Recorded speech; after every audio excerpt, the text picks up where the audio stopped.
Well, that game was a little bit more of a nail biter than it really needed to be. Oilers pull off a 6-5 win in overtime with some heroics from Leon and Connor and Darnell Nurse to win it for the Oilers 6-5 against the St. Louis Blues in a game that looked like it was going to be an absolute blowout in the first period. Mike Smith found a way to make a game of it. Um, I'll give you a quick little recap um, of the game, and then I'll kind of get into a couple things that I think need to happen.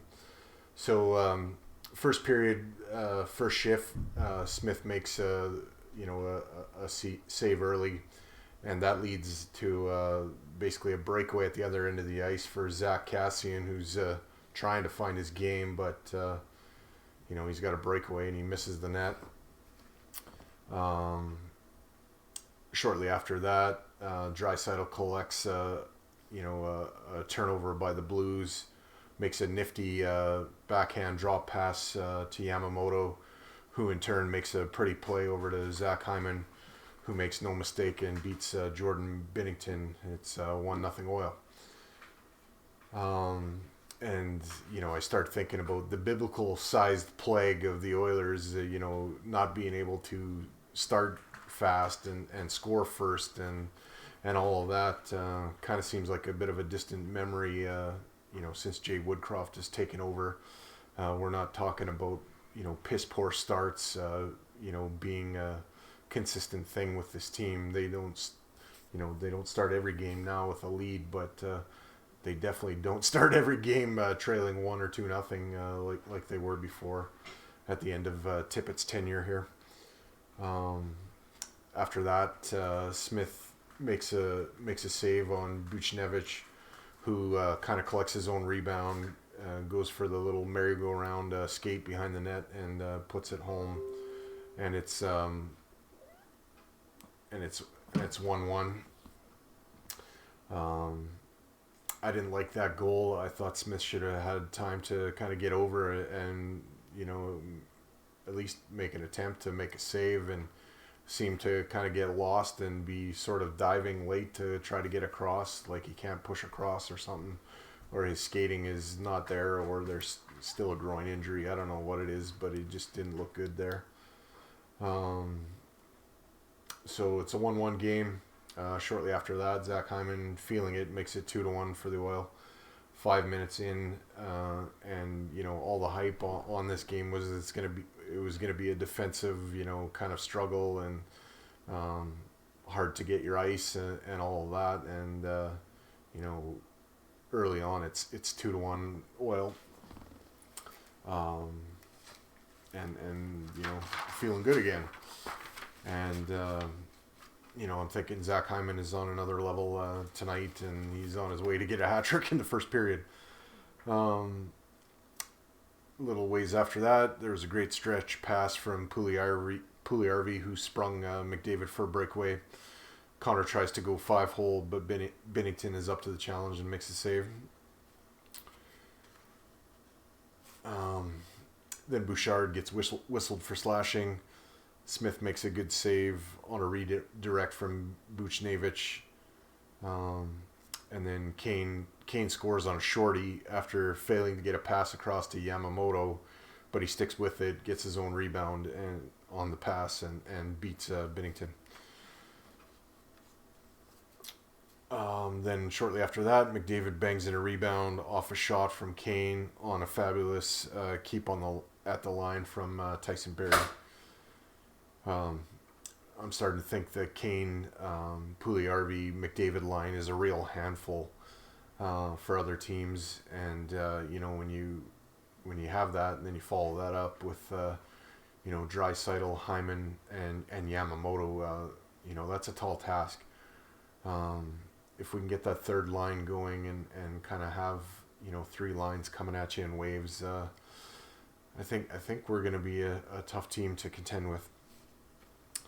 Anyway, it's 4-1 Oil. Jordan Binnington gets the hook. And the first period isn't even over yet. Blues kill off a Oiler power play, which might have been lights out for them, but who knows with the way it went. And McDavid was stopped by Husso on a partial breakaway.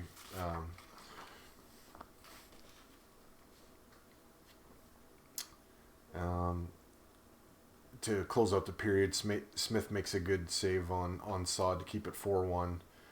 And shortly after that, he made another save on Saad again, as Saad kind of just barely got a piece off a feed as he was cutting to the net to end the period. But on the play, CC takes a penalty on the play, and the Blues basically start the second with a full power play. Second period, Smith almost gets burnt on a mishandle, but is bailed out by Josh Archibald on the PK. But after the power play ends for the Blues, Nuge turns it over, and Saad finds Robert Thomas backdoor, and it's 4-2 game. And it's a 4-2 game. Insert your Matchbox 20 Robert Thomas jokes if you want. I'm not sure if I got any good ones, but yeah. Anyway, shortly after that, Brett Kulak gets wallpapered by Bertuzzo. A little bit of a hit from behind. Didn't really like that one, but it was good to see Kulak, stay in the game and be all right. But it wasn't too long after that. He got belted again behind the Oiler net. So bit of a rough period for Brett Kulak, but he's a gamer and, didn't really show any signs of being worse for wear. Second period, it was more of a takeover by the Blues. They settled their game down and I think controlled the play for large stretches of the period. Smith gets beat 5-hole on a wrister from the top of the circle, and all of a sudden it's game on, 4-3. This is the worst goal that Smith lets in on the night.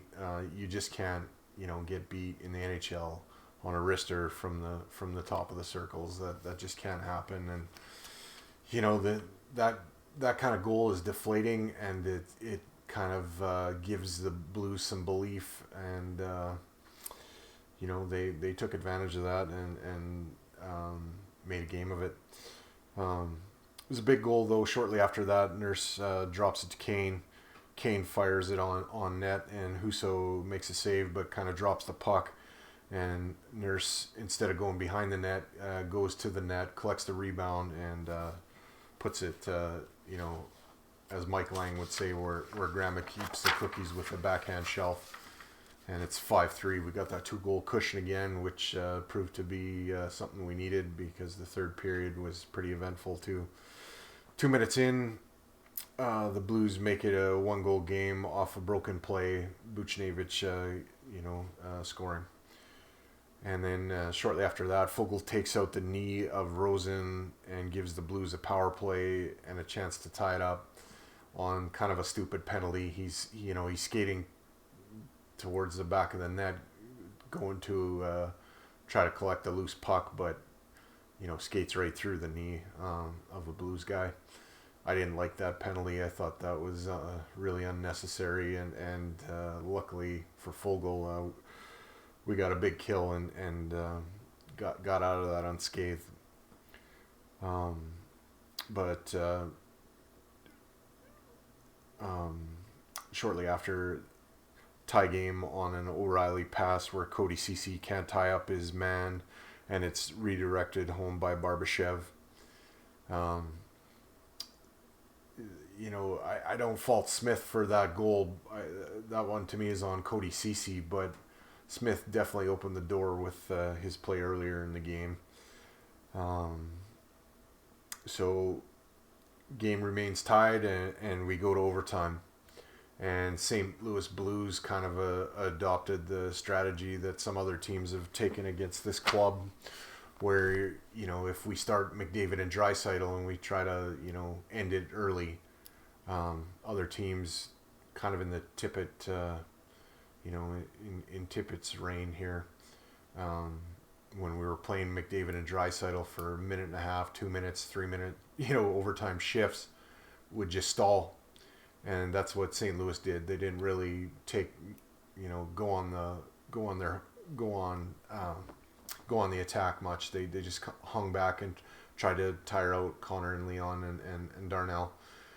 And because they weren't pushing it, Leon and Connor didn't have to push it either, and they were able to just kind of rest on the shift too. So St. Louis did take it to the net. Mike Smith, kind of made a save, and Nurse, recognizing that St. Louis was in trouble, kind of just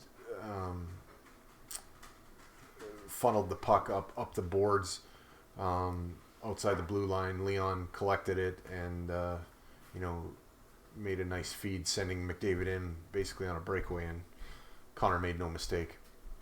Ends the game, and it's kind of a much needed win to get us back within striking distance of the Kings for second in the division. Much needed win. Remain, I think it's 9-0 at home, so on fire at home. And it was a game I felt like we deserved to win, but Mike Smith was not on his game and kept it close for St. Louis. He did make a couple of saves, and his puck play was pretty good most of the night, I thought, but those weak goals really cost you and turn a blowout into a close game, and ended up being a nail biter, and it really shouldn't have been. And I think for me, we've been waiting, and we've given Mike Smith enough rope here to figure it out, and it's just not happening. So I'm starting to question really why we're not calling up Stuart Skinner, who's performing well in the AHL. He's doing all you can do in the AHL, and I think will give you more of a chance to compete. I mean, Smith got the win tonight, but I think it was more due to the fact of the team in front of him, doing their part more than him doing his part. I think Mikko's the number one guy. I think there's no question about that, but I just don't think Mike Smith can do it anymore. I think we've given more than enough rope for him to find his game and get it on track and all of that, and it's just not coming around.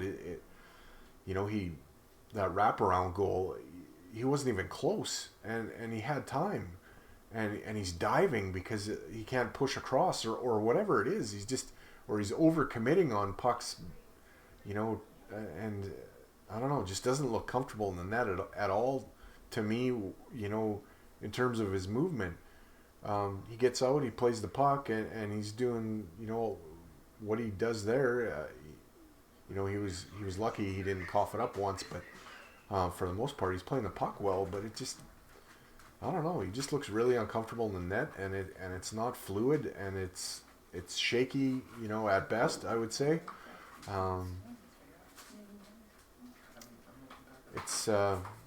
I think it's time to get Skinner here and give him a chance. We got the win, and some people say you don't criticize a win, but I think you have to look at it. I think you have to say, why was this a close game when it was basically a blowout in the first period? And I don't think you really fault the team. I don't really think you fault our defense. There's one play where, that backdoor play, CeCe should have tied up his man. Okay. But I thought, Duncan Keith and Darnell Nurse and Evan Bouchard and Kulak got banged around a lot, but I thought they all, had a decent game. Nurse was contributing. It was good. So that's where I'm at with that one. These little YouTube videos are supposed to be quick hitters and under 15 minutes. So, I'm at 14:50, so I will bid you adieu. let's get the next game and keep this run going. Have a good night, and we'll talk to you later.